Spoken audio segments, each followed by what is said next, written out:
Brooks Running reminds us that we're all powered by something. Whether it's the me-time energy of a run after a day at the office, the electrifying energy of your first marathon, or the infectious energy of a group run with your friends. No matter what energy powers you, Brooks has gear specifically designed to unleash it. So lace up and let it out. Let's run there. Visit brooksrunning.com today to learn more. Shaq here, spinning fast-acting pain relief with Icy Hot. Ice works fast, heat makes it last. Icy Hot, you're so back.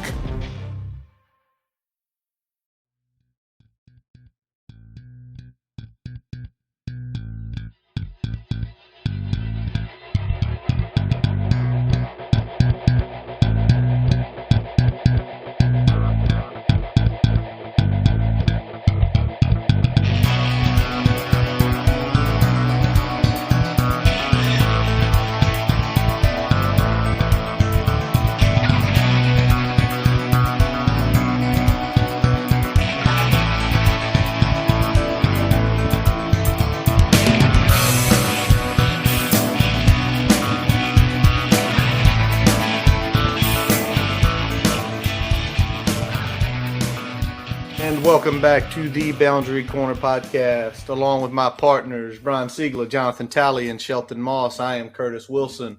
And this episode is brought to you by the Main Street Pharmacy and Dr. Jeremy Counts in Blacksburg, your friendly neighborhood pharmacy, 301 South Main Street, Blacksburg, Virginia. Good to see all four of you, three of you boys tonight. How's everybody doing on a Tuesday in March? Well, man, I thought you were gonna say tired, Sheldon. Yeah. Sheldon got worked over the weekend, y'all.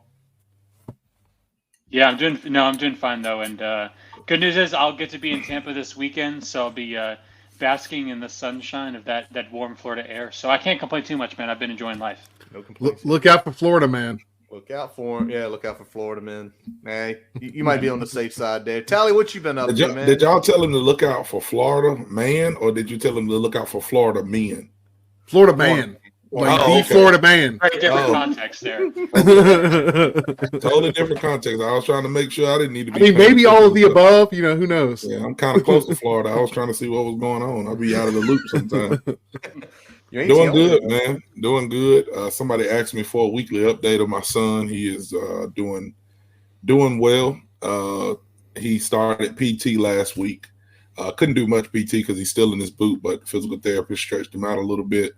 From what he's told me, he goes back to the doctor on the 20th or the 25th of this month, and they'll decide whether he comes out of his boot and can start kind of resuming activities. So he says that once he's released from the boot, he thinks that he'll probably only have to see him for probably 3 weeks, and he should be good to go. Said everything looks strong. Everything looks like it's going the way it's supposed to go. Told him just don't do nothing stupid. Don't walk without the boot until they tell you. And just to let everybody know, no, this is not a Clemson hat. This is my son and daughter's high school. It is Grissom High School. So that is a G, not a C. Just want to let you know, just in case somebody had to ask. That's old English G right there. That's a dope-looking hat. Tally said, I'm getting ahead of the charges. Let me get ahead.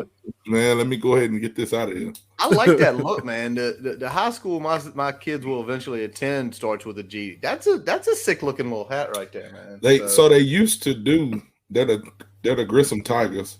So they used to do a hat that looked very similar to Clemson's hat. Man. It was just a tiger paw. And when the new coaches came in, they was like, we need to get away from this. There you go. Good job. So they started changing some stuff up. It looks much better. I like the new stuff that they have. Nice. All right. Well, we got a bunch to unload tonight. We have not one but two guests later on joining us. Matej Sis from 247. We're going to be talking everything recruiting. And in just a little while here, Tally, I don't have Hunter's last name, so I can't give him that credit. Hunter. He probably don't. I don't even know if he wants people to know it. Oh, Hunter. Hunter is Joe Rogers. That's all we know him about. I don't even know if he has a last name. He does of some type. But Hunter is a huge wrestling aficionado, keeps very big tabs on the program. We've got some questions for him as we head into ACC Tournament week with just a few weeks away from the national finals. So we're going to get with him first. He's going to be joining us momentarily here, but let's start it off with some hoops, boys. And I didn't get to see it. I got texted a few times. Mm-hmm. Why are we go on the road and blow out somebody? Because they're the worst team in the ACC. Because it was Louisville. Bingo. Don't get too excited. Notre Dame ain't much better than them, and we couldn't go beat their asses. Brian, go on. Like I don't even. I'm just gonna drink while we talk about Minnesota. I'll let Sheldon out on this one. Look, I know it's always good to get a win. You never take an ACC road win for granted, but man, oh man, Louisville's bad. Like this is like the equivalent of being like a bad mid-major team. I mean, they are just like they are 195th in KenPom. And to put in perspective how bad Kenny Payne has been, that's actually like a 100 spot improvement from what they were last year. So this is it's a bad team, and I could go into a tangent about how what a disastrous coaching job this is. But nonetheless, Hokies, I thought they moved the ball really well. They hit threes, had a lot of open threes. They knocked them down. Shot 45% from three, 48% overall, and I thought that they just played like they were the better team. And looking at the stats, out rebounded them by 3, had 4 more assists, and 10 steals. That's a big one. I'm not sure if that's a season high, but I bet it's certainly close. So, obviously a good game. Not going to make too much of it, but good to finally take care of an inferior opponent like they should have. Finally get just the second road ACC win for the Hokies this season. Yep, second road win. And I was looking at the numbers earlier this week. I think Tech has something like the third worst ACC road record of the past couple seasons, and one of the worst in Power 5. So I just don't know what the solution there is. I don't know what's causing it, but they just can't play well on the road. But I'm glad that wasn't the case tonight. Tally, anything to add? Or you've been looking down the whole time. Tally said he threw away the men's team a few weeks ago. He's done with them. No, I threw away a lot of basketball for a while. The Lakers too. I wasn't watching them either. The Lakers are trying to do a little something. So they always wait until they get in a pinch, and then they want to try to fight out of it. And hey, let's try to make the playoffs and get everybody's hopes up. So at least we only 3 games out of the 5th seed. So at least we got it ain't that much ground to make up. Right. So with the Hokies game tonight, they had 5 people in double figures. So I mean that's pretty positive, I can say. To go on the road and you got 5 people in double figures. But I guess I want to ask Sheldon, what happened to Louisville, man? Like Louisville basketball used to be top tier or close to it. What is wrong? I mean, Kenny Payne happened. That's pretty much the simplest answer. I in fact, I was looking the second you said that. I'm looking at you right now. This is from a Rivals guy, I think, from Louisville Tie Spotting. He said a quote from an ACC coach that played Louisville this year: "They're the worst coach team we've ever seen. We watched their shell drill. We watched their shell drill before the game, and even that was terrible." So I don't know. I mean, they when you watch them play. I mean, you can tell they're just they don't know how to pass the ball. They don't know angles. They can't really get into their offense because they just don't know how to set it up properly. They're helping off shooters in the strong side of the court. It's just bad basketball. So I don't know. As far as how he's been so bad, I don't know. But it's a disastrous coaching job. I would say probably. I mean, one of the worst coaching jobs we've seen in college sports, because Louisville is a top 15 program with national championships in the last 20 or so years, and they are now the equivalent of a crappy mid-major team for the last 2 seasons. It's just been mind-boggling. And they put so much money into that program too. It's insane how much money goes into that program. There's no excuse for them being that awful, whether it comes down to the Kenny Payne hire or anything else. From an infrastructure standpoint, there's no excuse for them to be that bad. None. Yeah, I've heard some mixed things about their overall athletic department health, but I would agree with you. Generally speaking, that's a big time brand, and there's no excuse to be that bad. Well, I hear you talking, Shelton. They can't pass. They can't set up plays. Listen, I had a 10-year-old playing a 10, 11-year-old playing a 10, 11-year-old this year. And the first 6 games were brutal because they didn't know how to pass. They're 10 years old, and you're telling me these guys are collegiate athletes, they don't know how to pass? That's problems right there. Probably something, I mean, I'm assuming, Shelton, in your opinion, this isn't going to be a 1-year fix? I would say no. I mean, obviously they'll get rid of him at the end of the year, but even with the portal, I mean, it would probably take 2 classes. I think basketball is a sport where it's easier to rebuild on the fly. So if you hire a good coach who can bring his players in, that makes it a little bit easier. But still, it's probably going to be one rebuilding year, and then maybe the second year they can get it turned around. But yeah, they're in a really, really deep spot. All righty. Well, let's flip over now to what was the good feel story for Hokies this winter, and that was the women's, because they went on the unbelievable 10-game win streak, get to number 5 in the country after beating UNC. Took back-to-back losses. The Notre Dame loss is fine. Notre Dame's a top 15 team. You went to their house. You took one, is what it is. The freshman that guy's really good. She is really good. Yeah, I do not know her name, but she is really good. Hidalgo. Thank you, Sheldon. Hannah Hidalgo. Yeah, she is a dog. All right. Yes. But then clearly everybody saw Sunday what happened with the loss to UVA and the injury to Liz Kitley. I think we've all seen knee injuries. I mean, we're all – Sheldon, you're the youngest of us here, but you've watched a lot of sports in your life. And until you hear it's good, I'm assuming the worst. I don't know if y'all feel any other way, but I'm assuming the worst, and I hate it. Because if this team doesn't get put in South Carolina's bracket with Liz Kitley, this team can go to final. This team can go to the Final Four. I'll try to be a little positive there.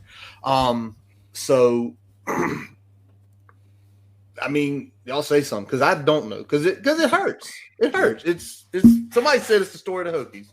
Always. You don't even want to think about that. You know what I'm saying? You don't even want to think about like all of the. Somebody said, Hokies being cursed and things. Like I try not to even think about that because I think about like it has nothing to do with us. You know what I mean? It's all to do with this young lady, the work that she's put in.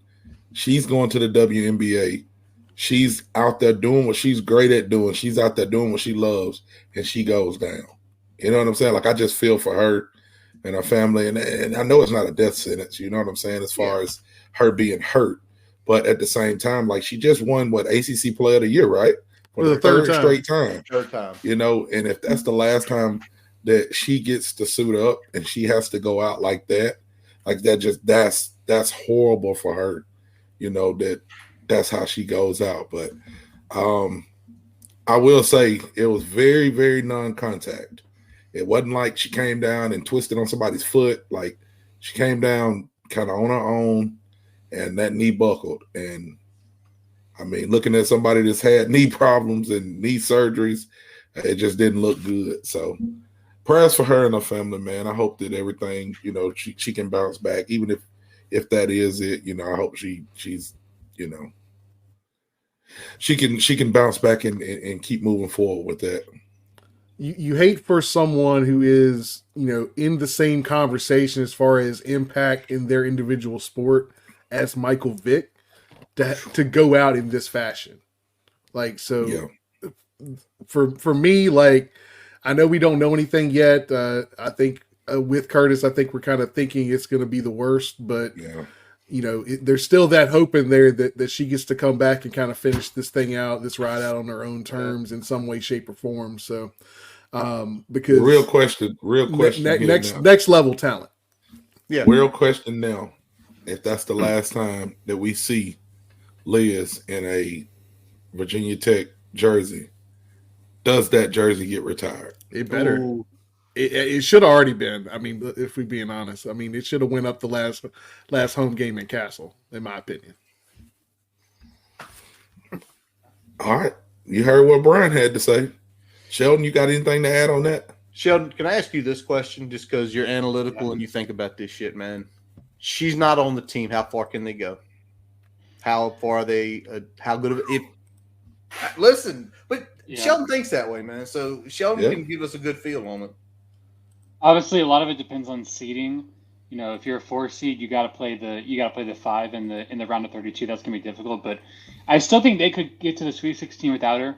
Realistically, that's probably the ceiling. I think, just because again, it depends on what if they get a 2 seed. If they sneak into a 2 seed, okay, that's a lot better. If it's a 4, which I think could happen, depending on if they say they lose in the first round or the semifinals, like that could happen, and the committee's like, oh well, we don't know if she's healthy. That's gonna make it a lot more difficult. But I still think they could, with the talent they have, they could still get to the Sweet 16. But that'd probably be the ceiling without her, in my opinion. Yeah, my thought was, best case scenario, if it's like an MCL sprain or something, if they can get out of the first weekend, she might have a chance to get back on the floor and see what that knee can do and kind of go from there. But yeah, I'm kind of with you. I think getting out of that first weekend is probably the ceiling without her. A lot of it, like you said, is going to depend on seeding, especially that kind of first round game. Well, the sad part about it is I'm looking down here on my phone. The sad part about it was the way her and Strack were starting to play. They were gelling together. And you think about those are what Liz is 6'6", Strack's what 6'4.5". She's not small by any means. Claire Strack is. That there would not be many teams in the tournament when that set went out there that could have anywhere near the size. I know South Carolina is a physical team. I don't think they have that size like that. So that's what sucks, because we started seeing them play more and more together over the past few weeks. And it's like, man, you get them on the floor together. Like, what can you do? Because if they play you play that double post game, it's like, what are you going to do? You're going to double both of them and leave King, and you're going to leave them more wide open? You ain't going to do that. It just sucks, because I think we all felt throughout this season this was a legitimate national championship contender with the way the team was composed. And in the last 6 weeks, we felt even better about it, because when they had that 10-game win streak, beating good competition, winning away games, winning at sites where it is a little tough to play, it's like, if that catches right at the right time, because the losses don't hurt, because there's a lot of times you see, like, let's get the losses out of the system. Let's get that feeling. Brian, you and Tally play. Let's get that feeling of losing a game under our skin. So when we get in that game and it's 50-50 going into the fourth quarter, we don't want to lose this game. You know how I felt after Notre Dame and UVA? Screw that. We don't want that shit. We don't want that. Right. Yeah, you want to get it out. You want to get those out before the tournament, because when it comes to tournament time, that's when to go home. So, I ain't saying the games don't count, but, in that situation, you'd already secured the regular season ACC championship, and you already got your double bye. You want to get if you're gonna lose, that's the best time to lose is there. All righty. What is the wrestling man looking like, man? So it should be hopping on here in just a second. All so he's hopping on now. Good deal. Awesome. Perfect timing. By the way, just want everybody to look at my cool glass here. Y'all see this? I see what you got there. Yeah. You see that? Y'all see that? That is effectively a map of campus my wonderful wife gave me for Valentine's Day. And it's funny, I look on here, you can't find Lane Stadium anywhere, but you can find the Stadium Woods. You can find Merriman. So I'm wondering, do you have to buy the rights to Lane to put it on your cool glass? By the way, small batch Evan Williams right here, if y'all wondering what's in it. Hey, that's a good Tuesday. You got a nice cup. You getting some brownie points because you plugging your wife. Pause. My wife also went out to dinner with some colleagues of hers tonight, so I could put the littlest one down and the middle one down before she got home. Hey, you're doing good. You're doing real good. I'm gonna also plug something, but this ain't got nothing. Well, this right here, anybody who has kids that play basketball and you get on TikTok, this is a silent basketball. Shut up. Yes. No, this is what you want. Bounce it on your desk there. I need to see it. Hardly no noise. Silent. That's on the floor. That ain't much noise. That's on the floor. You got hardly no noise from this thing. So I'm telling you, if you got kids. I do. I'd like yes. Because mine loves to bouncing in the basement all the time. Man, it was like I don't know, maybe $15. 15 bucks. I would take a look at silent basketball. Silent basket. I'll take it because you go to the YMCA, and man, oh god, that gets your head going right there. That gets your head going right there. It ain't even a joke. Yep. Fun. Yeah, I got the hoop in the court there, so that's usually where I stay. So a little extra sound from the ball don't really hurt nobody out there. Well, mine likes down in the basement. You've seen the setup here at the house, Brian. We got a full court, so and it don't matter up there. But he likes. Hey, listen, I saw my son grow as a player this year. He had a lot of fun playing basketball, and kid knows what to do with the basketball. And yeah, all righty. Let's roll this man on. Ladies and gentlemen, we got our wrestling expert tonight, Joe Hunter Rogers. Joe, how you doing, buddy? I'm good, fellas. How are y'all doing tonight? Good, man. Good. You been getting any sleep? Zero sleep, man. I just made another baby run to the pharmacy. Had to get formula. All right. Fun. You got 3 dads here, Joe. I got 3. Tally got 2. Brian got 1. Here's the rule. When that baby sleeps, you sleep. I don't care if it's 3 in the afternoon. I don't care if it's 5 in the morning. That thing decides to zonk out, just say, fuck the bullshit. I'm going to bed right now. I'm getting at least a half hour in, man. Exactly. Give me something. Get the sleep in when you can. Get that power nap. I'm learning. I'm new at this. Well, just listen, it takes a village, and I'm sure you got friends and family give you all the advice that they can, man. And trust me, it ain't no better feeling than it. I tell you that much right now. Again, father 3 here. All right, well, let's get into it, man, because we know how big of a Hokie wrestling fan you are, and we got a lot of questions we want to ask you. And Tally just went off camera. We lost him, Jesus Christ. All right, but I'm going to start this one out.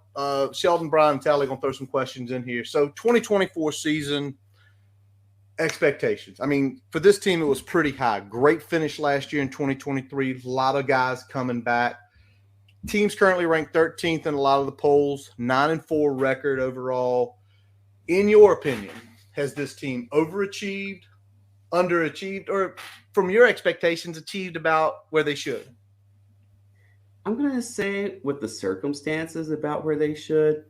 Sometimes it's been a little underachieving. We've had some injury issues.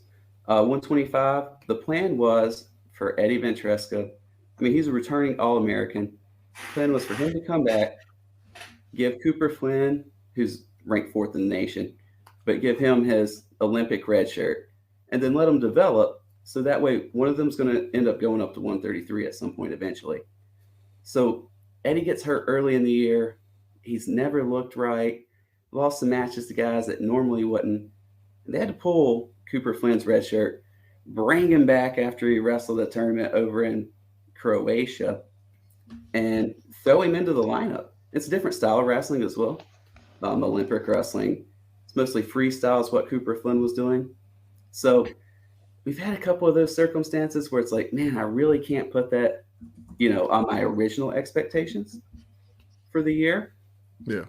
141, they had kind of planned on redshirting Tom Crook as well. That didn't work out either.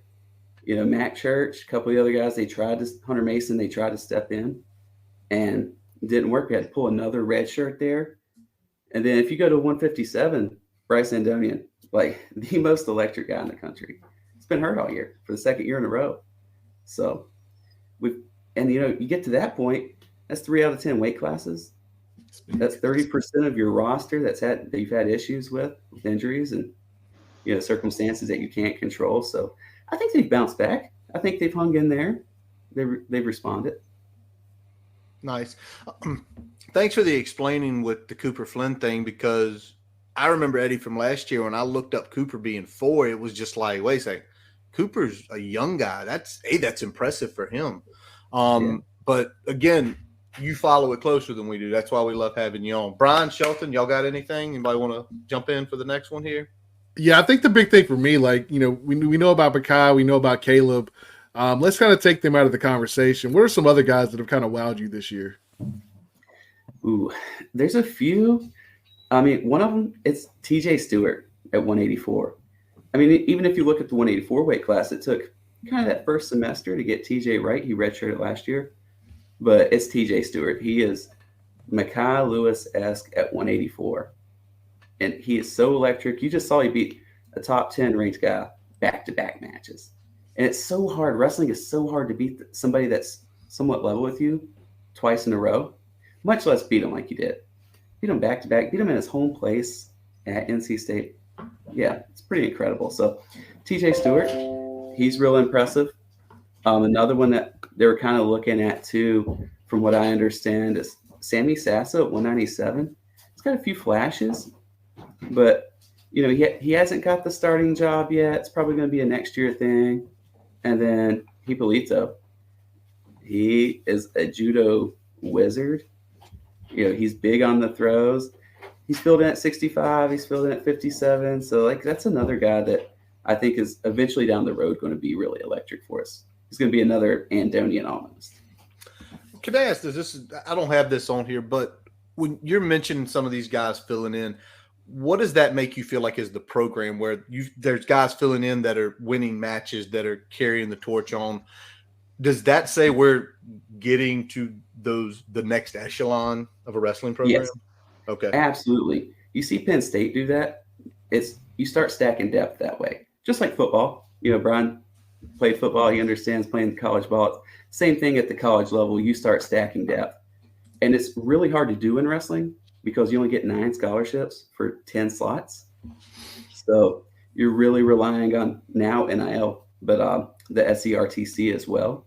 And Tony Roby's done a really good job of developing that so we can get other guys money. One of the problems, though, that we have in Virginia is our laws are different. So NC State has a huge advantage because out-of-state athletes can get in-state tuition there. So they're paying half or maybe a third in their instance for scholarship money so they can get guys more bang for their buck. So we're also fighting that battle being in Virginia. Aaron Rouse, if you're listening, please change that for us.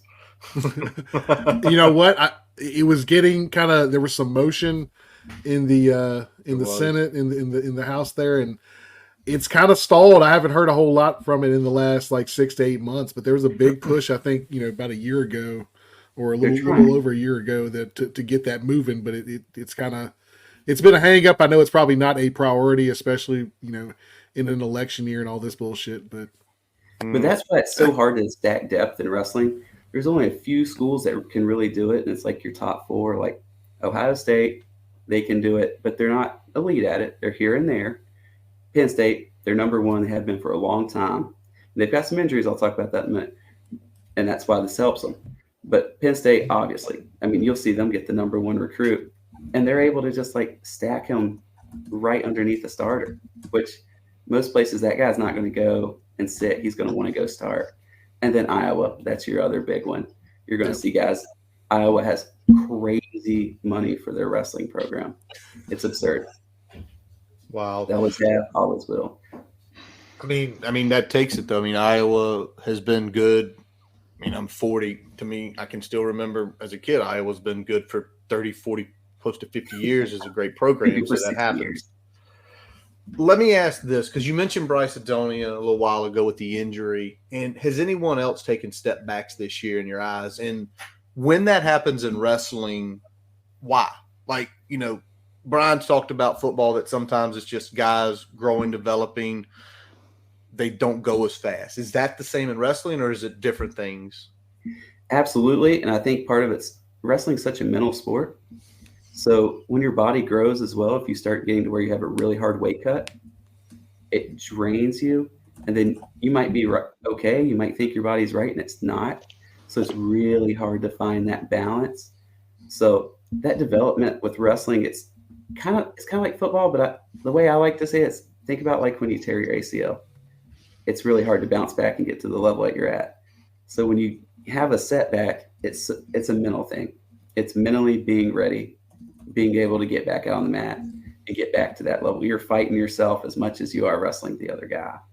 So who's done it this year? Who has taken that step back? Who is, I won't say disappointed you, but like they've got to get over that hurdle at least next year, because what you mentioned earlier about we're filling back depth where if you're not good enough next year, you're not going to be the guy in that weight class. Yeah, we've had a couple guys. Andy Smith, he took a step back. He actually laid out a really bad performance against NC State. He ended up getting tech fouled. Gave a bunch of bonus points, which is critical in a tight duel like that. Andy Smith, he took a step back. We didn't think that was going to happen. And then another guy is Hunter Katka. We saw Jimmy Mullins actually wrestle at NC State. He does football and wrestling. He's going to have to make a choice at one point. I think Tony Roby's actually said that. But so he's got a guy on his heels, and Hunter Katka is kind of that guy he was such a big name recruit. Kind of like Connor Brady, too. He's kind of hit a wall at 165. He's plateaued and never been able to get over that.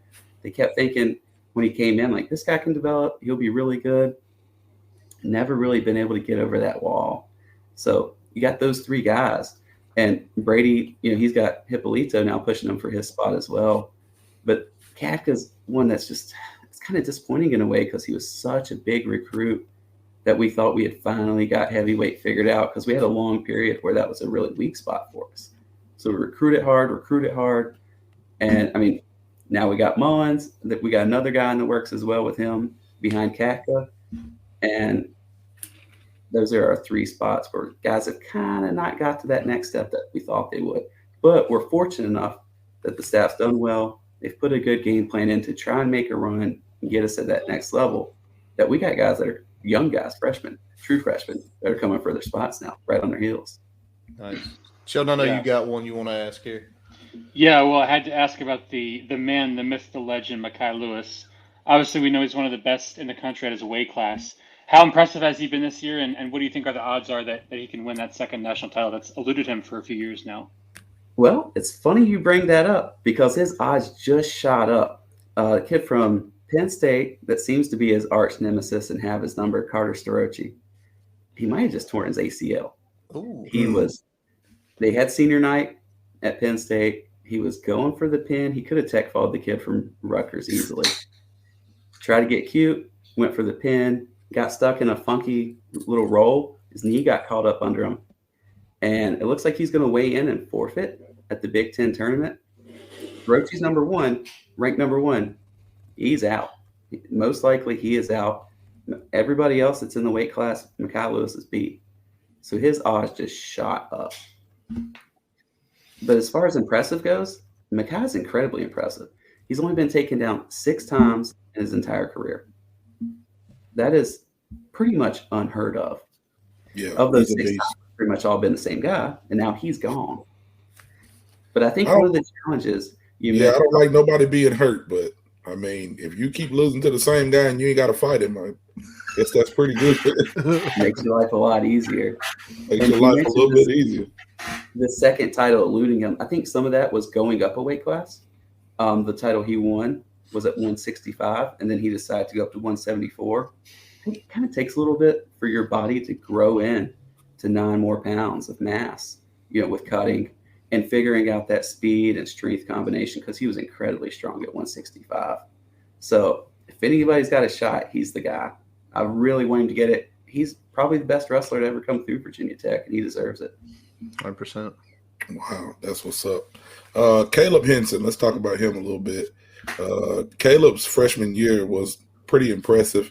He took 5th at nationals this year. He's been even better. He's only had 1 loss to a top guy. And I guess the question I'm going to ask you is, can he overcome that loss in the nationals and get revenge for a title?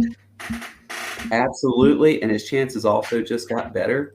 Penn State, their 149 is also now out for the year. It's already official.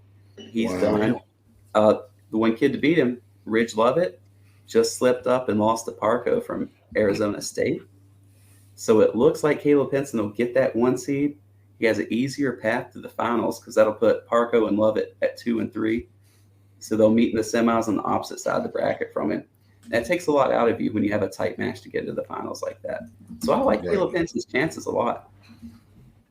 That's man. So Joe's telling us here that it's not only one guy that has a potential chance at a national title, but two guys. And I know our buddy Dave Fuqua, who helped us with lesson last year, it's like that's when you get into that territory of winning a national title. Yes. Brian, I think you got something because we mentioned Joe earlier. We know it's a big weekend. It's ACC Tournament weekend. What you got, Brian? Yeah, I mean, ACC championships, NC State's kind of been that rival, that top dog that we got our, circled on the calendar there. What are the chances that the Hokies have to go out there and have themselves a little bit of a weekend in the ACCs? I mean, you've always got that chance, and I think it's kind of interesting. Everybody sees NC State, they win the ACC tournament, and like, oh, why can't we do that? But if you look at the national tournament standings, like the last 10 years, they've only finished ahead of us once. Yeah. We always finish ahead of them at nationals. And the reason for that is the ACC has such a small wrestling conference. It's only 6 teams, so you don't get much of a gap. And the problem with that is where NC State wins championships in the ACC is their guys, like at 197, for example, they'll have a guy that's a champion, our guy's getting 3rd or 4th. And where we have a guy that's a champion, he's usually beating the NC State guy in the finals. So that points gap is really tough. Yeah. It's going to be hard to do it based on seeding, unfortunately. I think it's going to be really, really tight. There's a couple areas that you could pull it off at. I mean, 141 would be one because you're going to have Tom Crook and NC State's Ryan Jack in the semifinals, excuse me. But everywhere else, and 157, it's gotten Bryce Andonian will meet in the semis. But everywhere else, it would be kind of a finals matchup for us to go over top of NC State. So it's going to be tough. A lot of things would have to go our way. It's possible, but a lot of things would have to happen. All right. Before I get into kind of the final questions here for you, would you rather win the ACC title, or is it every year be above them and say, fuck y'all, cannot get above us in nationals? It's got to be nationals because that's where you take your next step to try and get to a national title. If your goal is not to win a national title, then why are you doing it? So it's got to be nationals. You want to get in the top 4. That's when you get on the podium. That's when you get a team trophy. We did that back in 2014, Kevin Dresser and Tony Roby, when they were getting this thing going. So you want to get a team title, and you want to get on the podium. So it's always going to be nationals at the end of the day. ACCs is just a qualifier. Got it. All right. Well, this is what I got for you at the end here. This is if you watch us, and I know you occasionally listen and watch us, Joe, we do Tell the Truth Tuesdays after every football game. We come in here and we lay it on. We tell the good, the bad, and the ugly. We don't bullshit around. So now this is Tell the Truth Tuesday National Finals. I'm going to go to each weight class. You give me your expectations, wrestler names, however you feel. Let's start. You already talked about 125 already, but what's your expectation for 125 down at Nationals? 125 is tough. I really want to see Cooper Flynn get into the semifinals, get on ESPN, put on a show. If he gets through, that is just bonus points. That's gravy. But I want to see Cooper Flynn get All-American and hit the semifinals this year. All right. What about 133? Latona, he's had a little bit of a tough year. The cut's getting tough for him at 133. His body's growing. He's really tall. He's from Alabama, like our guy Tally over here. Yes, he probably out there with a dip of snuff right now. I got one in right now. So I really want to see Sam Latona All-American again. I think top 8 is where kind of the expectation there. Nice. What about 141? I think Tom Crook, the goal for him this year is to get to the next day, to stay in contention and get to day 2. Because at day 2, you're in the blood round. You're one match away. The blood round's like the round of 12, and that's where you narrow it down to All-American to the top 8. Get to day 2, get to the blood round. That's his goal. All right, Joe, 149. National title. That's your boy Caleb, right? Stamping it. National title. All right. 157. Ooh, Bryce is so electric. The guy that won it last year from Penn State is coming back. Bryce had him on his back. Probably should have been a pin. Anything could happen. Put him in the semis. And I think what you said earlier with Bryce and injuries, you think Bryce has that potential to get close. Yeah. Okay. He is super close. And if he's healthy, maybe he's not burnt out from not having to cut weight all year. Right. Here we go. 165. Just make weight.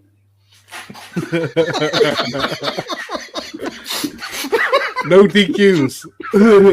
Get on the scale, buddy. No forfeits. No. Who is 165, by the way? Connor Brady. Connor Brady. Oh, okay. Connor. Highly rated kid, right?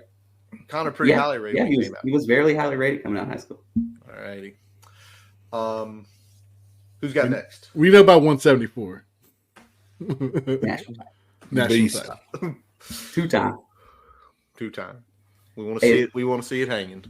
184 coming up. TJ Stewart. His dad's a great guy. I got to give him a shout out, by the way. Great person. I'm going to say TJ Stewart's going to All-American as a freshman, and he's going to make some noise. All right. Got two more. We got the two big boys here. 197. Tom Crook. I want to see Andy Smith just win a match this year. Just win one match, get us some points. Stay alive. Heavyweights. 285. Hunter Kafka has to hit the blood rounds, or it's probably curtains for his starting time. Does he have years left? He's got one more. Okay, so if you don't think he makes blood rounds, they go try to find somebody else to take that spot? Yeah, because Jimmy Mullins has all the potential in the world. All righty, so I'm going to wrap this up. We wrap this up. Hokies team finish will be... I'm going between 8 or 9. It's going to be Okay. top 10. Top 10 nation this year. All right. And kind of a rebuild. That's respectable considering, all the things you mentioned earlier with the injuries and everything else. And especially if you can get Makai and Caleb those natties, that'd be a good little send-off. They get the natties, you're looking at 6th, probably 5th or 6th, right outside the podium. And you're in a year that's kind of having a little bit of a rebuild, Is there any scenario where you see podium? Like, is there anything when you're looking at these weight classes and the guys, could someone take a Connor Brady? Could Connor Brady get over whatever's going on? Yeah, you're going to have to backfill with All-Americans. That's the only way to do it. Okay. So you're going to have to get multiple All-Americans and then have probably 2 finalists, maybe 3. Okay. All righty. Joe, listen, man, thanks for the education. We really appreciate it in wrestling because, I enjoy watching it. I've got some friends I text with. We appreciate you coming on tonight, taking your time. If that baby's sleeping right now, get your ass to bed. All right. For real. If it ain't, I don't know what to tell you to do. Watch the rest of us with Matej and see what's going on. But, hey, man, we really appreciate you taking your time tonight, man, okay? Thank you, guys. I appreciate everybody having me on, and I appreciate the dad advice from Tally. I call Tally, and he's always got my back. Oh yeah, man. I try to keep it real. Hey, listen to me. Whatever your wife tell you to do, you better fucking do it. That's why I ran this door. That postpartum is real. You better listen to what that woman's saying. Mm-hmm. Yes, sir. All righty. Well, boys, before we bring on Matej Sis on the backside of the program here, we are going to take a break from our digital partners and Main Street Pharmacy. USAA knows dynamic duos can save the day, like superheroes and sidekicks, or auto and home insurance. With USAA, you can bundle your auto and home and save up to 10%. Visit USAA.com/bundle. Bundle savings are off total premium, not available in all states or in all situations. To qualify, auto policy must be active prior to property policy issue, subject to change. Restrictions apply. Membership eligibility and product restrictions apply and are subject to change. USAA means United Services Automobile Association and its affiliates, San Antonio, Texas. If this were a Reese's TV ad, you'd be staring at a Reese's peanut butter cup. And sure, my voice is peanut buttery smooth, but still, you need to see the peanut butter cups, right? No? I can really just say Reese's and you'll go get some? Okay. Reese's. Reese's. Reese's. Really working, actually. Reese's. Reese's. I'm on to something. Reese's. Reese's. Reese's. I can probably save you a lot of money, and I can take a lot better care of you. That's pretty much it. My name is Jeremy Counts, and I'm a pharmacist. I own and operate Main Street Pharmacy here in downtown Blacksburg. My brother's a pharmacist, I'm a pharmacist, my uncle's a pharmacist, my dad's a pharmacist. I remember he would give me M&Ms to count in little pill counters. It's just something I've always done, and I'm just lucky that what I know so well is something that I can do and feel good about it and give back to people. Pharmacies are your frontline defense. Pharmacy's job is to make sure you're getting optimal care for the lowest price possible. Also, we take the pressure off of emergency rooms. I'll tell people immediately when they need to go to the doctor, or I'll tell them if they just need a cream over the counter. If there's something that isn't commercially available, if it's something that's not available in a certain strength or a certain form or anything like that, we'll make it. Tailor-made medications. Some of those options save people a lot of money. What motivates me? I get to take care of people and live in Blacksburg. That's all I need. As we take a quick break, we'd like to tell you about getting your free website report from our digital partner, Grassroots Digital Marketing Studio. They'll tell you how your website ranks on Google, on-site SEO, and social media. No commitment to buy anything. You can get your free report by visiting grassrootsdigitalstudio.com/free-website-report. Now back to the episode.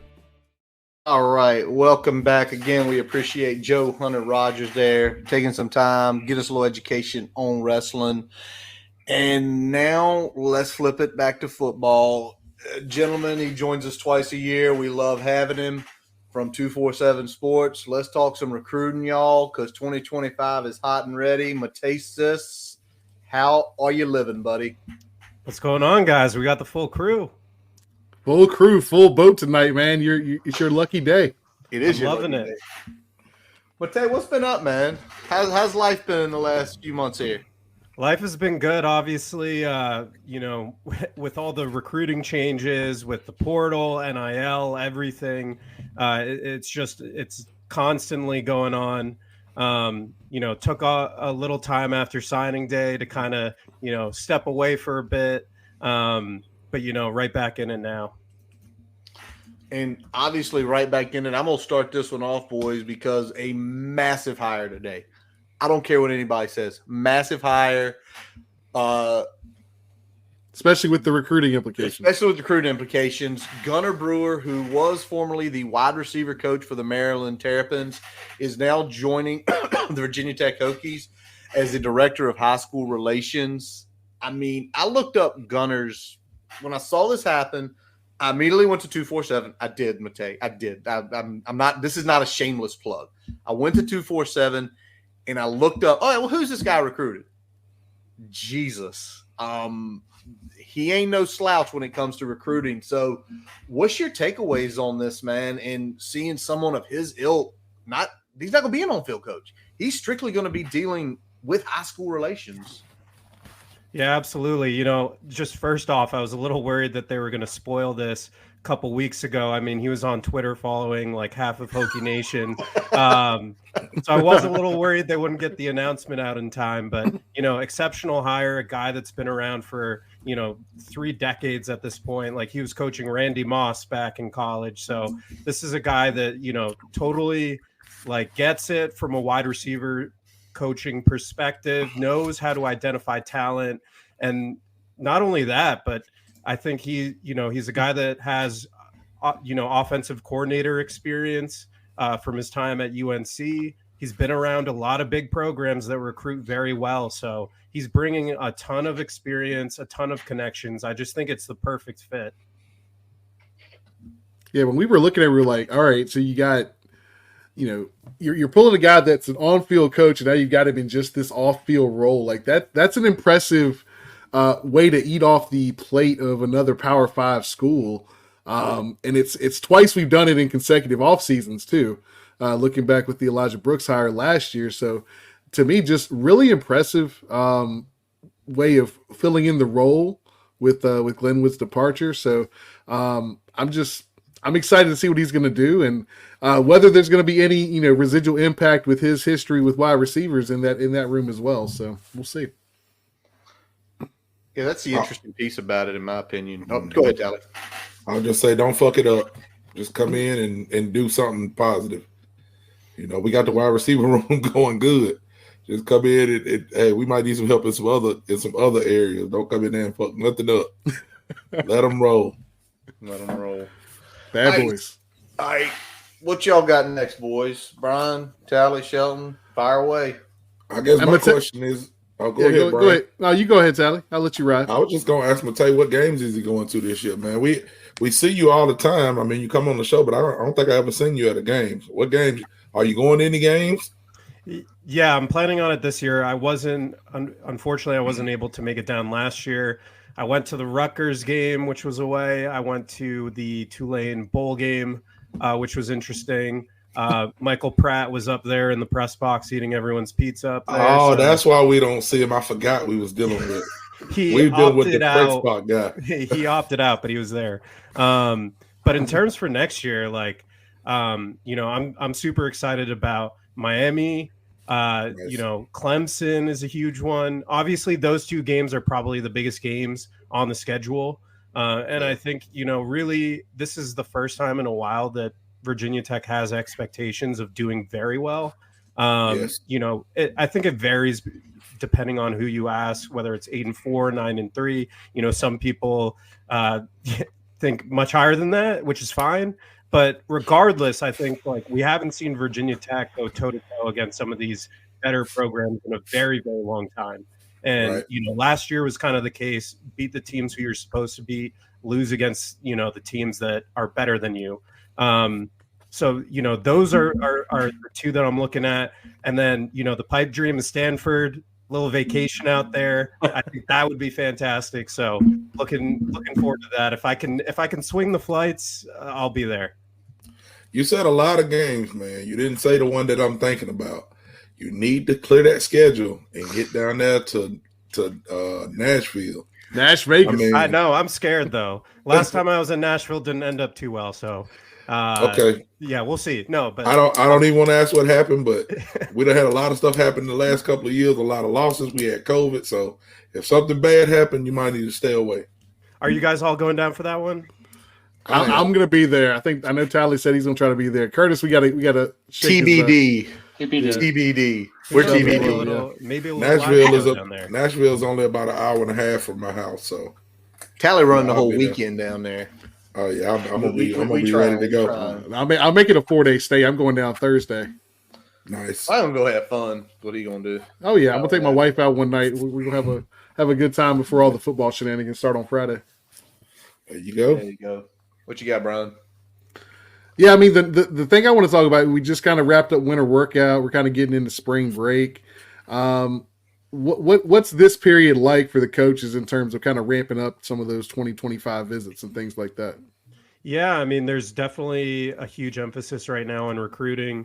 I think winter workouts were great for the team. Heard really good things about Keyshawn Burgos. I think he had a really, really good winter. So excited to see what he looks like in the spring. Some of those younger offensive linemen, Lath did a really good job. Johnny Garrett's a guy that I'm really excited about as well. I think we've been hearing more and more, especially later on in the season last year. So I'm excited to see what he can do. But just wrapping those up. I think we're 10 days away from the first practice.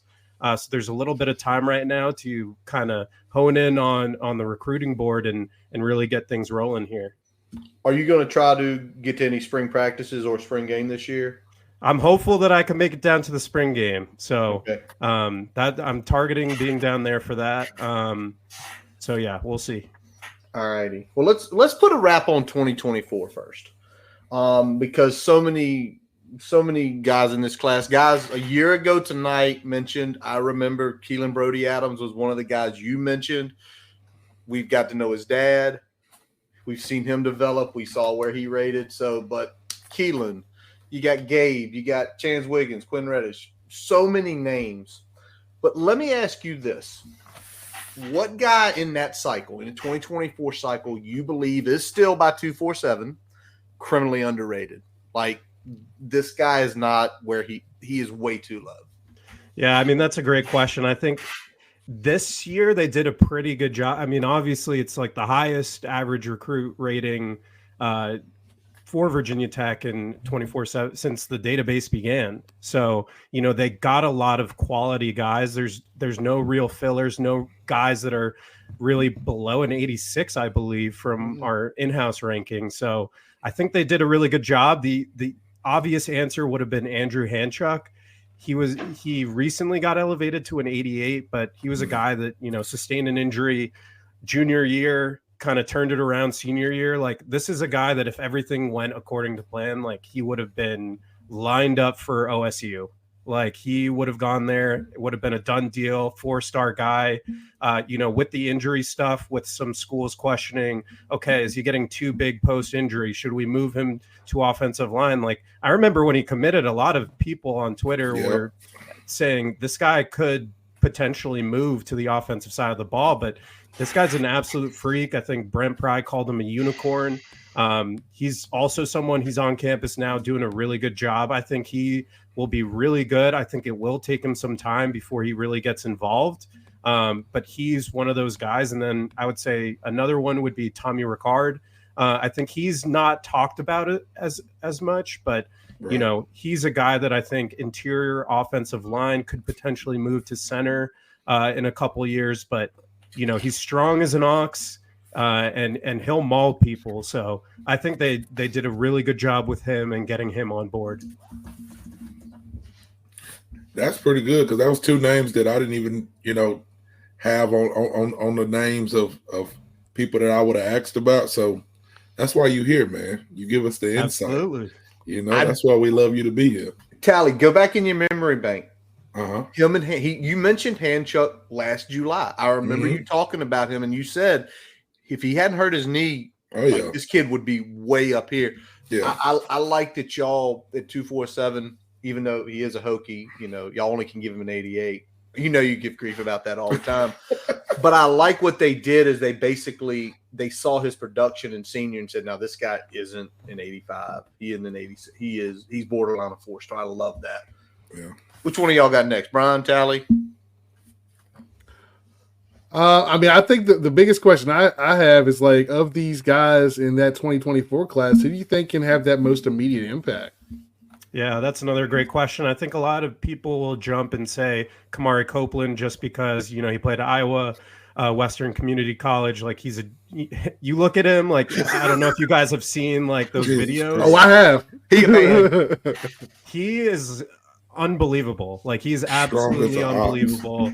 He's got that mean streak in him, but he's also the kindest guy you'll ever meet. Like, he loves Virginia Tech. That guy is a mauler and super strong. I think, he'll fit in the 2 deep at the very least. I think he could play right away. But, in terms of, like, true freshman guys, I would go with Gerard Johnson.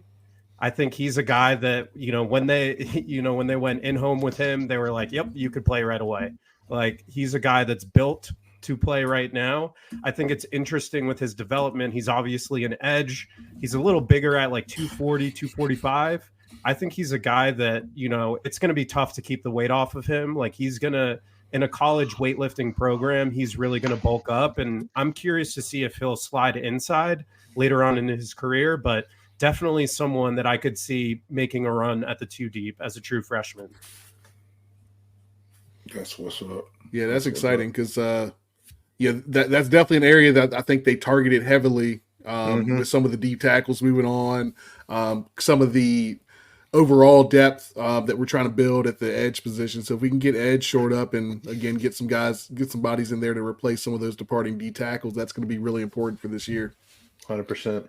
Matej, we know you have to watch a lot of film, and we know you have to, probably go to a lot of different games and things like that. But out of the recruiting class for 2024, who was your, I would say, just personal favorite that you've seen that Virginia Tech pulled? It's tough to pick a favorite. I think, I've really liked a lot of the guys that they brought in 2024. I think, I instantly go to Tyler Mason. I know he put up video game numbers. He was playing single A. Like, I get it. It was not great competition, and he probably should have been on another team. But, hey, like, this guy is legit. I think, he could be someone that you could put in that underrated category. I think he was like an 86 on the composite. He's a guy that, he's on campus right now. He looks good. Like, he is someone that's really pushing. I know running back is set for next year, but, like, and to say, like, oh, he'll be the third running back, he'll get 1 carry every 3 games, but, like, this is a guy that really could play right away if the situation were a little different. He's a flexible guy. He's going to play at running back, but he's a guy that could switch over to safety. Like, he has that type of athleticism. Wow. And, I'm really excited about him. He's put on a lot of muscle. He's really just done everything that everyone has asked from him. So really excited about him. I mentioned Andrew Hanchuk. He's, another guy that's really impressing. And then the last one I would say is Joshua Clark. Like, he was my absolute favorite throughout the process. Alexandria guy, I think, he's the lone true cornerback in the class. Cheetah picked him out early on, and he's a guy that I really, really like. Fluid hips, reminds you of like your classic Virginia Tech cornerback. I think he's going to be really, really good. Very excited about him. Yeah, and it is what's up. And the 2024 class was great. Not the biggest class, and I got some I'm going to hit on a little bit later with you, Matej. But I want to flip over now, and let's pivot a little bit to portal. Because last year, very big portal class. This year, not as big, but with guys like Montavious Cunningham coming in from was it Georgia Southern, Georgia State? I always mix them up, y'all. State. Thank you. Mm-hmm. Sam Brumfield, Middle Tennessee at middle linebacker. Kelvin Gillum, the Highland Springs product, who went out to Oklahoma. And like a lot of guys from Virginia who leave, they got to come back home to find the place to make it happen. And Aeneas Peoples, an all-ACC performer. We talked about Nashville. In your opinion, could all four of these guys be starters week one in Nashville? Yeah, absolutely. I mean, that's the plan with these guys. I mean, they won't say it, but Sam Brumfield is pretty much walking into a, empty Mike linebacker position. Like, they struggled last year there. They needed to identify someone to bring in.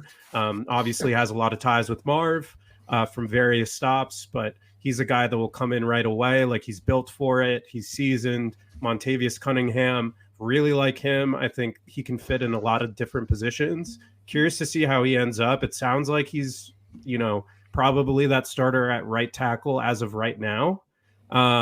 We'll see if that holds up. He seems like someone that, long-term you would want him at, on the interior of the offensive line. But despite him being, 6'3", 6'4", he's got really long arms. He's someone that can hold up at a tackle position. So curious to see kind of what his plan is. And then Kelvin Gilliam, he was kind of a late add right after the bowl game. I think we saw, you mentioned that, last year, a lot of portal ads. This year was a little tougher just with the scholarship situation. So, attrition had to happen for him to come in. He's a guy that I'm excited to see. He also looks like an absolute unit. Just some of the photos I saw from, of him, he looks totally built to be in there and handle extended action. We'll see. I know he's been in a limited role, but he's definitely capable of being a full-time starter. And then Aeneas Peoples, he's probably, he's the crown of this crop. He's the guy that's going to come in and, really, really excited about him. I think like you think about all the guys that you lose from last year, and then you bring in someone that's maybe better than all of them. Right. I would hate to say that, but, it could be true. So definitely a huge ad. I think all of them are very strategic. A lot of them have various connections to the coaching staff. So I think they did a good job. Even though it's a small class, they identified what they needed and brought in guys that can, plug and play right away. Agreed. 100%. All right, let's flip again and let's head to 2025. And I think Shelton's got a question for you concerning the class of 2025. Yeah, well, I wanted to look kind of a big picture at VT recruiting. So I'm a big numbers guy, and over the summer, I spent some time working on a recruiting database the last 10 years or so, just looking at how classes ended up and how different programs succeeded. And particularly, I looked at geography. So I looked at, different states, Virginia, North Carolina, sort of those mid-Atlantic recruiting battleground states. And I found a couple interesting observations. So over the past few years or so, the state of North Carolina has absolutely outpaced Virginia in terms of producing NFL draft picks. And that's generally speaking how I'd like to sort of define success, because I think in order to win, 8 to 10 games at the Power 5 level, you got to have NFL players on your team. Yeah. And from 2016 to 2020, the conversion rate for Virginia blue chippers getting to the NFL was pretty bad. I mean, one of the worst states in the country. So obviously, things can change. And when Bry got here, he talked about recruiting the footprint, recruiting Virginia. I think people sometimes conflate those things because obviously, North Carolina, the DMV, Tennessee, et cetera, those are all big parts of Virginia's recruiting or Pry's recruiting footprint. So what I wanted to ask was, with obviously Pry's got a lot of, he's got a lot of commits from Virginia, some highly rated prospects. Do you see the overall talent level in Virginia and Virginia high school football improving? And how do you feel like the staff has gone about in terms of just balancing, how they manage between getting guys from Virginia and Maryland and DC and, North Carolina? How do you feel like that has all sort of come together? Yeah, I definitely feel like the overall talent pool of Virginia has gone up. I think it was a couple of years ago, I was looking at the top 10 and I was looking at guys that were highly rated 4 stars. And I was like, there's no way. There's absolutely no way these guys are rated this way. I think there was kind of a weird mass exodus with some of the bigger schools, especially in Virginia Beach. A lot of guys that were transferring out, kind of programs falling through on funding. They weren't able to attract as many top talents to their school. So those guys were going out of state. And I think that was a big reason that we saw for a couple of years.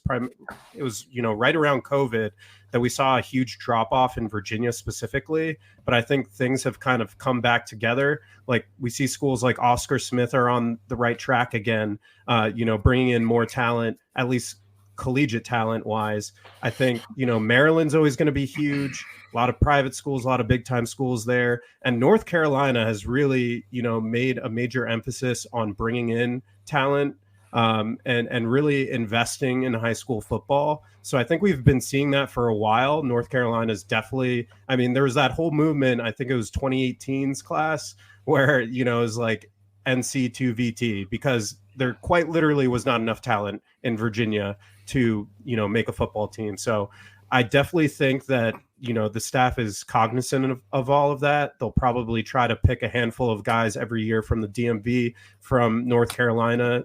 If everything were to go to plan, you would get 8 to 10 guys from Virginia. Your next highest pool would be from North Carolina, and then the DMV, specifically like Maryland. So I think Virginia is still catching up in terms of talent. I think it's going to take a little bit, but there's definitely some legitimate talent we saw last cycle, the cycle before, but it's definitely ramping up. Good news to hear. Yes. Really good news to hear. Yeah, let's start there because we got 2025. We already got some verbals from some of those Virginia kids. You talked about the 757. We got a couple of those guys along with Carter Stallard in the boat right now. What's the buzz about the Hokies already grabbing 3 Virginia kids, including those 2 guys from the 757? Yeah, it's absolutely huge. I think specifically the 757 has been a thorn in the heel for Virginia Tech for the past decade. And Virginia Tech is really making major strides in the area. I think you think of even last year, a guy like Brody Adams. I know that there's a lot of pessimism at the beginning. You get a guy like that in the boat, green run guy. Now you got 2 more green run guys. Like he was huge in getting Knowledge and Jay into the boat. Both guys really rely on him. And, that was a huge conversation, being able to walk into schools and have legitimate conversations. How's my guy doing at school? It's not just, hey, I'm here to see who's your best guy. Like, can we get someone to come visit? Like, you're not opening doors anymore. I think they're open now. So definitely the 757 has been great. I think Fontel has done a great job in Richmond specifically. And then, we've seen the last 2 off seasons, the coaches have done chalk talks, going to different areas, making sure to get to the 757 this year. A lot of great feedback from the coaches there, like really excited about the program. I think, you look back at the Fuente days, and I hate to say it, but, there were some schools that completely closed the door on Virginia Tech, like did not want to send their kids to the school. And I think now, like, very open-minded. I think people really want to give Virginia Tech the first shot, which is great. I think that's why you're seeing a lot of these guys lock in official visits right away.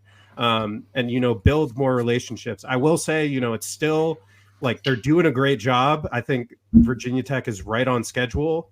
But these relationships take years and years and years. And, they're doing a great job now. And I think it's perfectly where they need to be, but still work to be done. And kind of to piggyback off of that, what you run into with that, you just start to get those kids back on campus and in the games.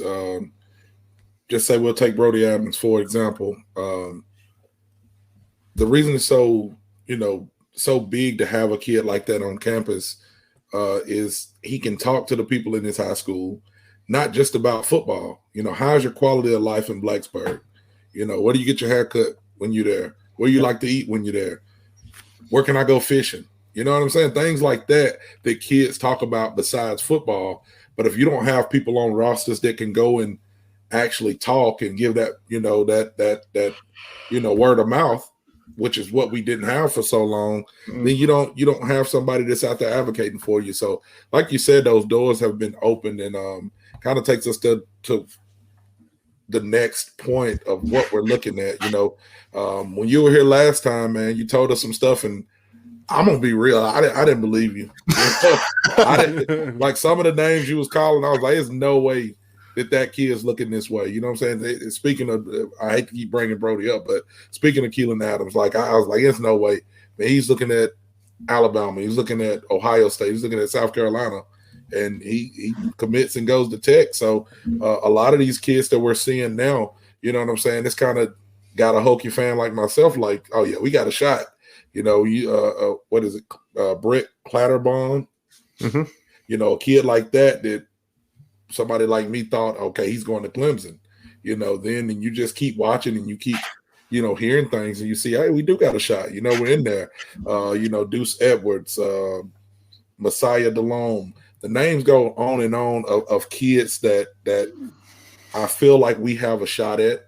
But you're the expert. So out of those kind of high-ranking kids out of Virginia, have you seen, kids, or do you have any kind of expectations for Virginia Tech with any of those high-ranking Virginia kids? Yeah, I mean, I wish I could come on here and say, 100% this guy's coming in. I think, this year's a lot more competitive in a good way. I think last year we saw some key battles that Virginia Tech was able to win, and a few other battles they were never in. I think when you look at this cycle, you have a lot of talent specifically in Virginia, and I think Virginia Tech is at the very least in every single battle. And I think that's huge for this year. You mentioned Brett. Like, this was a guy that was a shoo-in for Notre Dame.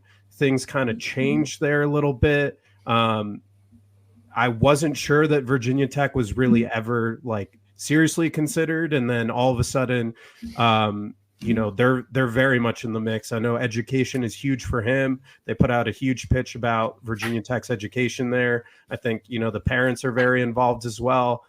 He's a guy that's complete ghost mode when it comes to media, which is fine, fair enough. But so it is tough to get intel on him, but he is planning an official visit to Virginia Tech, which just kind of shows his interest level in the Hokies. I think he's taking it very seriously. I think right now it's between Clemson and Virginia Tech. So we'll see what happens there. I know Clemson is absolutely cleaning up right now in Virginia. Yeah. They're a program that has a lot of things figured out when it comes to high school recruiting. Mika Matthews is another guy, top of the list. Yeah. Dual sport athlete, plays baseball. I know they brought him out to the facilities there. He was able to kind of chat with everyone on, both for baseball and for football. They see him as a wide receiver. He's a guy that sits very well with Virginia Tech. He's kind of cut his top group. I know UNC is big on him. They're the ones to watch out for, but Virginia Tech is right there. They've done a really good job with him. Caleb Williams is another guy. He's been to Virginia Tech multiple times now. He's set 4 of his official visits. Tennessee is a big player for him.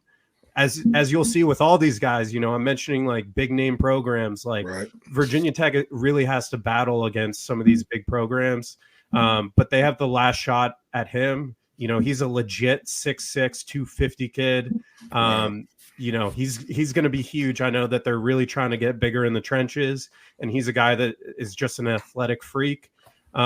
So he's huge. He's locked in his official. Deuce Edwards is a guy that I thought was going to be a Hokie in January. He's someone that decided to kind of wait out the process. He's gotten a lot more interest from Power 5 schools, a lot more offers. He does have an official visit lined up. I would say Virginia Tech is the team to beat for him right now. Really, really good cornerback. Probably out of all the guys on the list, he's the one that probably sits at the top right now in terms of, my confidence level. Messiah Delhomme, Warwick guy, if that sounds familiar. Mm-hmm. Oh yeah. Very good quarterback came from there. Absolutely. Absolute beast. Is really in tune with OSU right now. I think another good staple of your recruiting is not only this cycle, but last cycle too. Ohio State really tried to get a couple guys from the commitment list, and there's a lot of battles right now involved with Ohio State. So, Virginia Tech is looking in the right places to find some talent. Jalen Gilchrist, he's probably the number one guy when it comes to the recruiting board. USC or South Carolina, I should say, is the top team right now. I think there was a lot of ground to make up. He was kind of a kid, and there are various guys within the state of Virginia that envision playing college ball in the SEC, going out of state, kind of going towards the nicer things in life. And I think Virginia Tech really had to come in there and make up a lot of ground to convince him that, hey, maybe staying at home isn't so bad. Like, here's the vision we have for you. He's a top 100 guy. He knows that he's loved at Virginia Tech. And I think while, a lot of the people at 24/7 would say that South Carolina is on top right now, I think Virginia Tech is not far behind. He's planning an official visit that should be coming up. And I think that's a huge sign of his interest. If he really just wanted to go out of state, I think, he's been to Virginia Tech. He's seen what they have to offer, but I think he really is listening. So we'll see.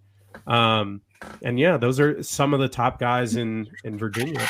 Matej, you ain't got to say much on this because I know you got a job to do, and I don't want to interfere with that. But I got to speak on something, and I'm gonna ask y'all: have y'all seen Shane Beamer talking about his coaches and bringing in new coaches and people leave? Have y'all seen that? I have not. I've heard. I have not seen the tape yet. Shane Beamer is a madman right now. I hope he don't win a game next year. I hope he loses every fucking game that he plays and nobody goes to South Carolina. So just because you brought up Jalen Gilchrist, I thought about that. I've heard a lot about that recruiting battle. And, I can't speak too much because I'm not there. It's secondhand information. But pretty reliable sources. Shane is a motherfucker, man. He does not, I don't know what it is, but he does not want Virginia Tech to do anything. He is out to bury Virginia Tech, and he's got some bad stuff to say about Prime, man. So I don't know, man. I'm going to be interested to see if Shane makes it out of this next year. You know what I'm saying? All jokes aside, that's why I'm interested to see what he does. I mean, being in the middle of SEC country, like nobody's checking for South Carolina when you start talking about SEC races. So I'm going to be interested to see what Shane does because Shane's got a lot to say about Virginia Tech right now. Yeah, he's a savage. That's all I'll say. Yeah, I was gonna say I wasn't gonna ask you to say much, but I've got some stuff, man. It's crazy to me because I'm thinking like we're Virginia Tech, man. We ain't making no noise for real like that. But he really hurt, man. He's hurt. You mean tell you when you hear something like that, and we can say in here, we can talk about it. That sounds like somebody's scared because he knows. Well, hold on, he was there. He knows what happens when it starts rolling. Man. And they go down to 7-5, and they hit into North Carolina, and they go into South Carolina, and they go into Tennessee, and they start pulling guys out. He knows if that happens because of where he's recruiting, that's his top guys. And if we start picking them off, he knows he's fucked. Well, right now he knows he has to go to the Mid-Atlantic to pull the caliber of players to compete, just compete, not even do any winning, just fucking compete in the SEC. True. Right. So if we start eating off where he feels comfortable, I'm with Curtis a little bit. He's a little playing a little scared. Yeah, he's full court press on Gilchrist right now. Yeah, he's the one that's making the trips. He's full court press on that because he's a little nervous, but that's okay. That's okay. But you know what, Matej, you probably can speak a little bit to this. Is when he got that job and where we were coming out and who we had on staff, nobody was scared. Now you got Brent Pry, ace recruiter. You got Fontel, ace. The landscape has changed, so he knows. He looks up at the alma mater and says, "They ain't joking no more up there." Well, I'll say this just from some of it's speculation, but some of it's, like I said, some secondhand information. So the wide receiver coach that he had there, right, that left, he got demoted as a result of not getting certain recruits. I'll say that. So what happened with him is he got demoted because he didn't get certain recruits that they thought were in their boat. And I was like, okay, I ain't gonna say I didn't believe it, but when he came out on the Curtis, you got to go watch it. He's in the press conference. He goes, "Yeah, I don't, this guy, he left, and we got our money back from him and more, and we brought in another guy that's even better than him." Yeah. I was like, I've just not heard a coach come out and say that. And some, you know what I'm saying? Like, I guess if I'm a fan, I might try to gas it and go, "Man, our coach is real," but that's just not diplomatic. You just don't do that. Yeah, you don't do that. You just don't do that. And it's like, I said, does he have Asperger's or something? Like, he just, like, he comes out and says stuff like, when you go back and look at the stuff that he said, like about the refs, like somebody was eating hot dogs. He just be crazy, man. So yeah, Shane, we on your ass all year. You better not fuck up, boy. We on your ass, Shane. Tally, you make me stay up till 1:00 today looking at all these videos. I'm gonna get your ass next time I see you. I'll send it to you. It's quick. Send it to me tomorrow morning. I'll watch it at the bus stop. Okay, we can do that. All right, I'm gonna flip back, and I want to talk about a non-Virginia kid, but someone with a direct relation to Virginia. Let's talk about Fahim Deline up out of Maryland. We got to ask it. I mean, Fahim is a top 20 player in the country. He's elite. He's elite. He's a 5-star. Little brother has had a tremendous 2 years at Virginia Tech so far. Tremendous. All-American his freshman year. And did not really have the sophomore slump. He didn't have the massive step. He took a solid step to that second year, but most time we talk about sophomore slumps, guys struggling. All right, I'm gonna throw this one out there for my fellas. So, do we have a Lloyd Christmas with him? Do we have a chance with him? Or, what? Because little brother's got one more year left. Man, his brother's on campus. He's taking trips. I know. I say you got a chance. I ain't gonna say how big of the chance is, but I'll say you got a chance. What do you know think? What I'm saying? It comes down to production too. I mean, with a lot of the guys, I think like we took a step last year from where we were. As you seen, which sell the shirts, man. Sell the shirts. We see the shirts with the 3 and the 7 on the back, and then the question mark. Like, we want them shirts. What is that going to be? We had 3, then we had 7. What is this next year going to be? That's going to be a big thing, man. What are you hearing? I think, there's, not to sound too overly optimistic, but there is a very serious chance here. Virginia Tech is very much in the running. Maryland's another one that's very close with him. He's obviously, as you mentioned, a top 20 guy. Like Alabama was all over him. I think they were the favorites early on. And then Nick Saban left and things kind of, took a turn there. LSU is a big one for him. And then again, Ohio State, they've been making moves with him. So he has, there's very legitimate competition and all-out competition for him. He's a guy that, it's a little similar in a sense to the Dax Hollifield situation. I know he's much higher ranked, but you have all these nice things in front of you. He's going to take all his official visits. He's going to hear the best pitches from all the best schools.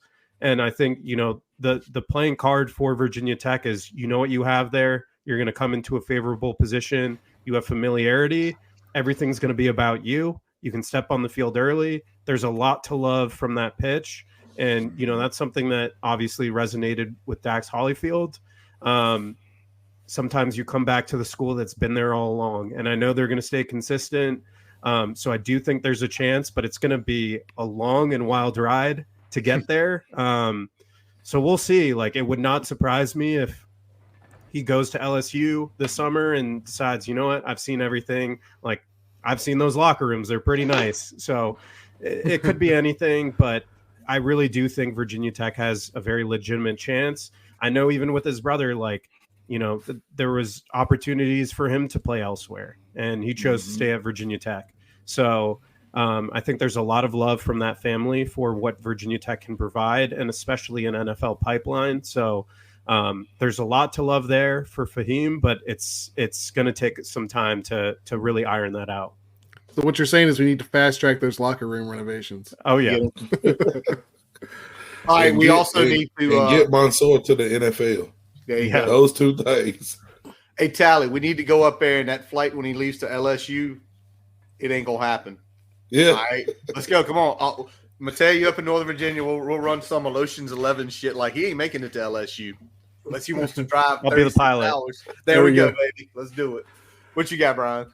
Yeah, I mean, since we're talking about Fahim, let's go ahead and talk about some of these footprint states that aren't Virginia. We got some officials on the board out of Maryland from Fahim, Malik, a couple other guys.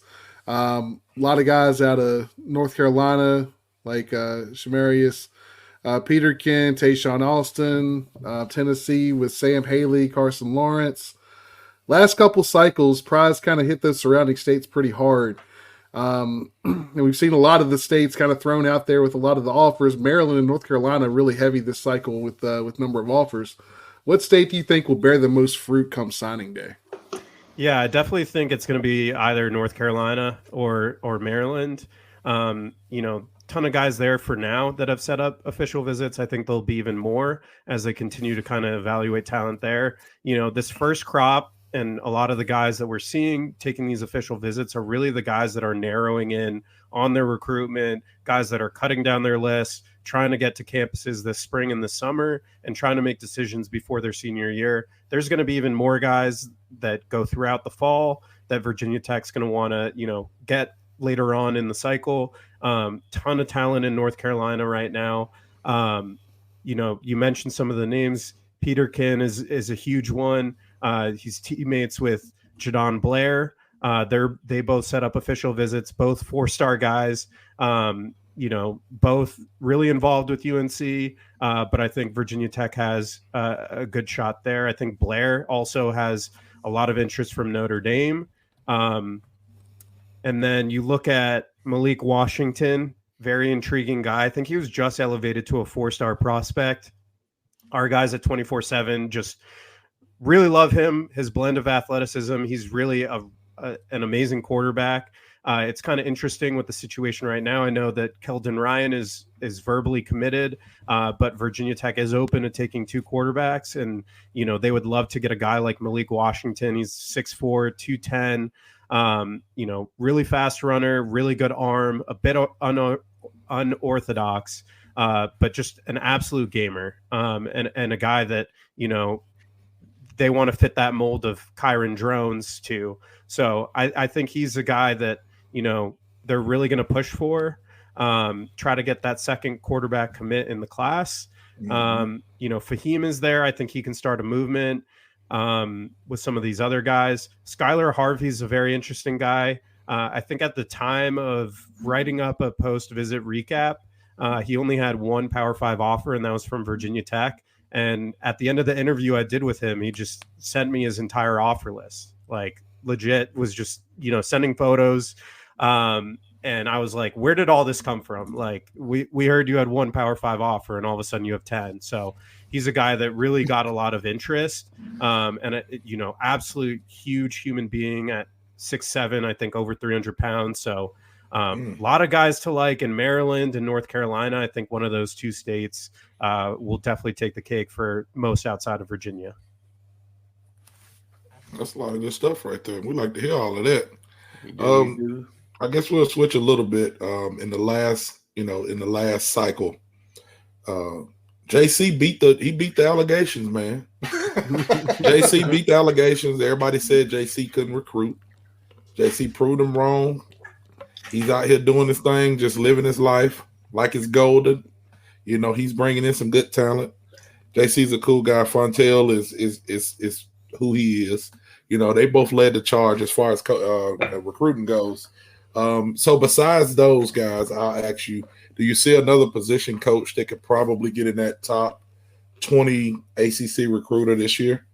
Absolutely. I think if there's going to be a guy on the staff, it's going to be Cheetah. Like, there's so much defensive back talent this year. I think that's the position group they're really going to try to hammer home. We talked about a lot of 4-star, 5-star safeties, a bunch of high 3-stars. We talked about Deuce, Fahim. You already got Knowledge in the boat. There's a lot of talent there, and I think he's a guy that, he only took one DB last cycle in terms of cornerbacks. I know that they brought in some safeties, but I think they're really going to hammer that home this year. And there's a ton of talent there. I think if all goes according to plan, like, he'll be top 15 for sure. Nice. We need it. We need it. And I think you see Cheetah's personality and you think defensive backs and that personality his, I feel like a lot of them will probably click right away with him. I want to ask you this because, you talk to high school recruits, you talk to coaches, you talk to people, but what comes up about this staff? When you're talking to a player we're recruiting, or maybe when we've already landed, what's like the words that come out? What's that constant, like every player I talk to, this is what I hear? Because I think that's something we all are interested in because, we've had the pleasure in the last year. We've interviewed Coach Pry, we've interviewed Coach Mines, we've interviewed Coach Price, and we interviewed Coach Moen. When you talk to someone, what is it about this staff that they say it's like every time I hear this? Yeah, I think the buzzword that every recruit that I've ever interviewed has said is family. I know it's a little cliche, but when you think of Virginia Tech, like the coaches like genuinely enjoy recruiting. They genuinely enjoy creating these relationships, not just with the recruits, with the families, with the coaches, trainers, people in the community. I know they talk about it all the time. They do back it up. And when you look at some of these other schools, you got your Ohio States, your Alabamas, Penn States, like no shade on them. Like there are 100 interns that are, texting recruits and sometimes you're not talking to your position coach. Right. And right. I think like with Virginia Tech, you're getting, a full court treatment from everyone from the ground floor all the way up. Like Brent Pry is not just saying, go out there and recruit. Like he's putting in effort too. And I think that effort goes a long way with these recruits. And I think, that family atmosphere, they know it's a fun time. They know they're going to be developed. They know like success will come on the field, or at least they hope so. But overall, I think it's just that atmosphere that like the coaches genuinely care and they want to recruit. It's not that they have to. Yeah, I can see that because, when you go back and look at like the draft day thing they had as far as what was it, like signing day? When Pry's talking, man, you can tell he's dug into the families. He knows all kinds of stories about moms, brothers, fathers. So, I mean, that's not everybody doesn't do that. You know what I'm saying? I ain't gonna say that's the blueprint because you got some coaches at bigger programs that that's not what they do. They may be an X's or O's guy. They may have a person that handles that, but Pry's taking that. And like you said, I can see where they've taken the family mantra and they really live it. So that's pretty cool. Well, the other thing, Tally, you mentioned about that is the bigger programs. I don't think that resonates with them. I think because we're Ohio State. You want to go to the league? You want $1 million? Right. Come here. That's all they've got. Now, what you see a lot of times is people go there and they come out with the stories of, man, they were assholes. And that's okay. That's okay. It's football. Yeah. People have to be jerks. You got to be assholes because you're trying to get the best out of them. But the whole thing you hear so many times is they were two-faced. They got me in that door, and immediately they were different people.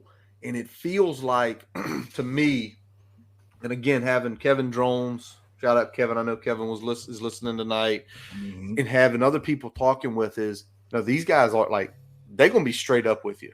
Right. They're going to be straight up with you from day one. And I'm sure there's some of the tougher conversations that they have with these kids that they continue having, where it's, you're Alabama, you're Georgia. You don't have to have those hard conversations because you know what? You don't want us. You're okay. That kid right there, he wants us just as bad. Right. I think too, again, no shade to some of the other schools I mentioned. They do have proven recruiters. They do have good connections with kids. I think the difference is where Virginia Tech has been, there's more of that urgency in the recruiting process. You kind of mentioned it, these other schools, they have brands. They've been at the top. They right. Year in, year out, they're bringing in guys no matter what they say, what they do. But for Virginia Tech, they want to do it the right way. They want to build those relationships. And I think it's important too, because they're realizing if you're having these fake relationships and you're bringing guys in and saying the right things, they're just going to enter the transfer portal and leave. They truly want to build it up. So I think they're investing that time now so that these guys are staying. They're helping the rebuild, helping get Virginia Tech back to where it needs to be. Yeah, when you talk about the transfer portal too, building those relationships, even if it doesn't come to fruition the first go around with the transfer portal, so many opportunities to get a second shot at a kid.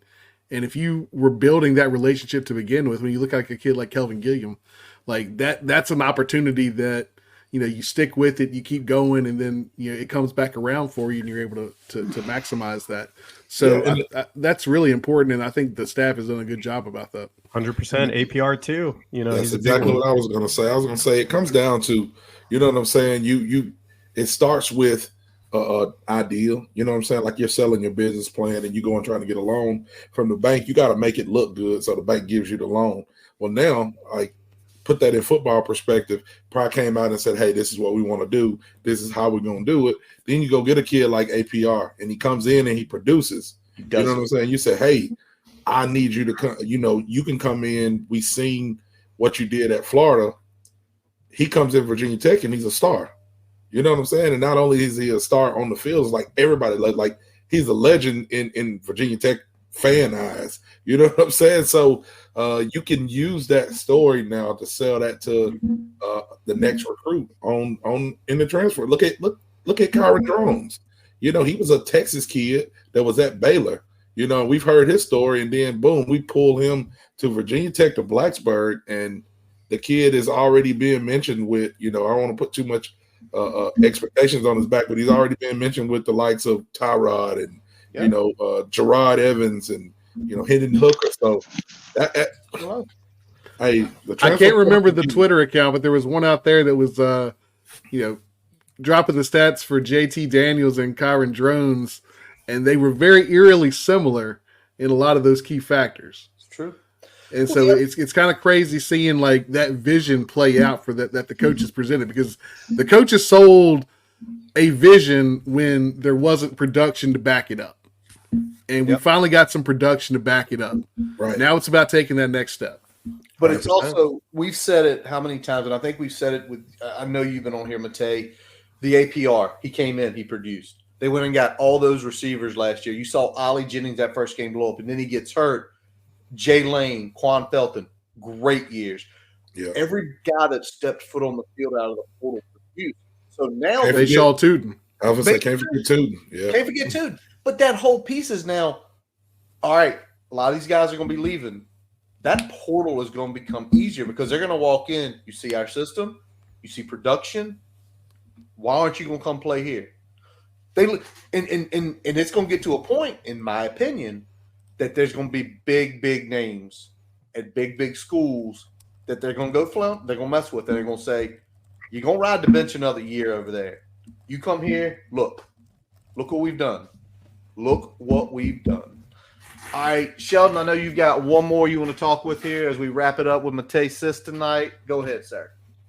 Yeah, so this year, 2024, good recruiting class for Pride from a numbers perspective. Class average was around or over 88, which I think, looking up the numbers right now, was the best in sort of the modern era. And I know it's easy in today's day and age, I feel like, to maybe downplay high school recruiting in the age of the transfer portal. But Price talked all the time about how he wants to build this program off the backs of high school recruiting and sort of use the portal to supplement here and there. What is the buzz amongst your colleagues at 24/7 and just the other inside voices about recruiting for this class and just how much anticipation there is? Yeah, I mean, I certainly thought that last year was kind of the anomaly where, they're taking 16 guys, taking a handful of transfer portal ads. Spaces were limited, not a ton of seniors, not a ton of attrition. I think natural attrition was, right in line with kind of what we expected. But I think, going into 2025, we're actually going to kind of see somewhat similar. Like, I think the day and age of getting 25 kids from high school are just completely done. Like, most programs across the country are not going to take massive classes. I think we'll see something like 18 to 21 range with this class, depending on, available talent, guys that they really like, positions that they want to fill up. But other than that, I think, keep that flexibility to add some guys from the transfer portal is huge. We've seen the success rate so far. So definitely think it's going to be in the same range. And look, like, you look at last year, they have the 47th overall class, and people are like, you're talking about but when you have a class of that size, if they were to continue on, if they are taking more talent, assuming they're 86 and up or 87 and up, then you start creeping into the top 30. So I think if you have a class with higher average recruit talent that's smaller, that if you were to add 8 more guys, you would be in the top 25. I think that's the position you want to be in. It's not about having an overwhelming amount of numbers. It's about having quality, late teens, and then add some transfer portal guys. So, Matej, you think kind of aiming for that 88 average every year is going to kind of be that goal going forward, trying to keep that average high, regardless of where we're falling on the total numbers, since that does kind of factor in more the number of the recruits. Yeah, absolutely. I mean, for as long as I've been doing this, then the goal was always about a top 25 class, a top 30 class. Like that is what was being said. And I think, that's kind of shifted. It's not as important to have those top classes unless you're bringing in 20 plus guys. So I think, it's really important now to fill out your spots with the top guys on your board, guys that you really value highly. And I think that's kind of the approach that they're going to go with.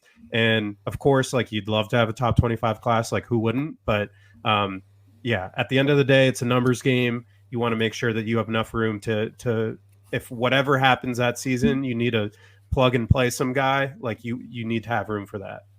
Yeah, and I guess we're still kind of seeing some of the after effects of the COVID year for a lot of these high schools recruits. So that's probably, maybe this is the last cycle, and it kind of starts to go away a little bit heading into 2026. But it seems like this is going to be the last year that's majorly affected by that. Yeah, I mean, wasn't there there's like an former Oregon tight end that's like playing his 8th year or something? Is it 9th year? It's 8? It's 8. It's the kid should. I hope it's the last year of that, because like it's hard to keep track of. Well, I mean, I always get it. Like, if people get hurt, yeah, you want to give them that chance, right? But it's like, once you hit year 6, get out. You're just taking up a scholarship spot. Like, go get on with your life. Unless you're trying to get a doctorate and you don't want to pay for it. Fair enough. I mean, right?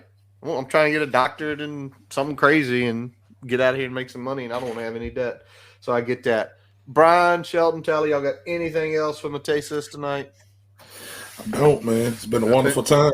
As always. Man, Matej, appreciate you coming on as always, man. It's always a blast when you're here. Love talking recruiting. Obviously, but you're not just a recruiting guy. You have an all around knowledge of Virginia Tech and the sport in general. So we really appreciate that. Yeah, appreciate you guys.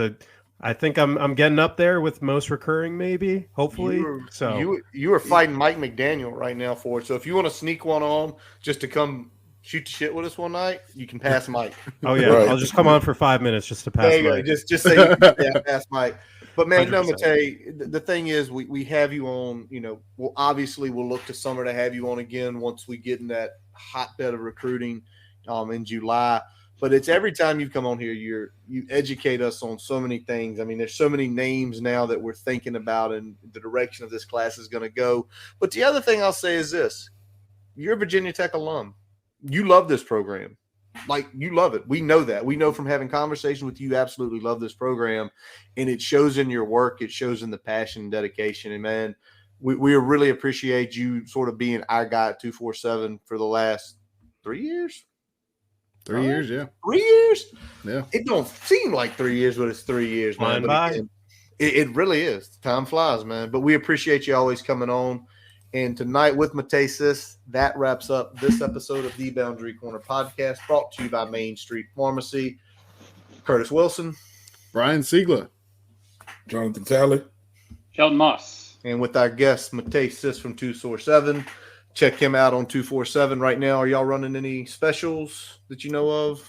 Not that I know of. Evan will probably kill me for that, but I do not know right now. So I'll check it out. Go visit VT Scoop for all the specials. Check out Matej's articles on there. Absolutely. We do thank you in visiting our website, boundarycornervt.com. Listen to all of our episodes. Go back and check out last year and what Matej said. He won't lie about 2024. He spoke some truth on this episode. Check out the merchandise shop while you're there. Follow us on Twitter, Facebook, Instagram. Subscribe to our YouTube account. Always on all your favorite podcast sources. You know them all. As always, we let our buddy Jason Long down in the Roanoke Valley play us in, play us out. Check him on March 16th at the Grandin Village Farmers Market down in Roanoke. He will be there playing live that morning. Check out his website, jasonlongmusic.com, where you can get all of his music, his Apple, his Spotify, his YouTube, and Facebook pages. We thank you all out there for listening tonight. And as always, let's go. Hokies. Peace.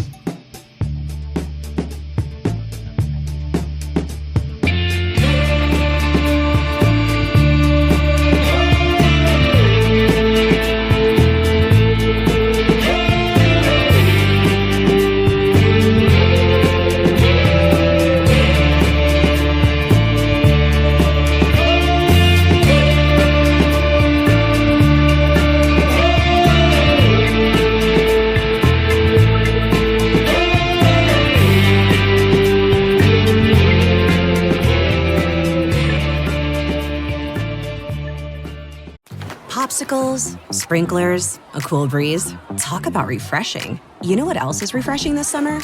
A brand new phone with Verizon. Yep, get a new phone on any plan with Select Phone Trade-in and My Plan. And lock down a low price for 3 years on any plan with My Plan. This is a deal for everyone, whether you're a new or existing customer. Swing by Verizon today for our best phone deals. 3-year price guarantee applies to then current base monthly rate only. Additional terms and conditions apply for all offers. Starting a business can seem like a daunting task, unless you have a partner like Shopify. They have the tools you need to start and grow your business. From designing a website to marketing to selling and beyond, Shopify can help with everything you need. There's a reason millions of companies like Mattel, Heinz, and Allbirds continue to trust and use them. With Shopify on your side, turn your big business idea into... Sign up for your $1 per month trial at shopify.com/special offer.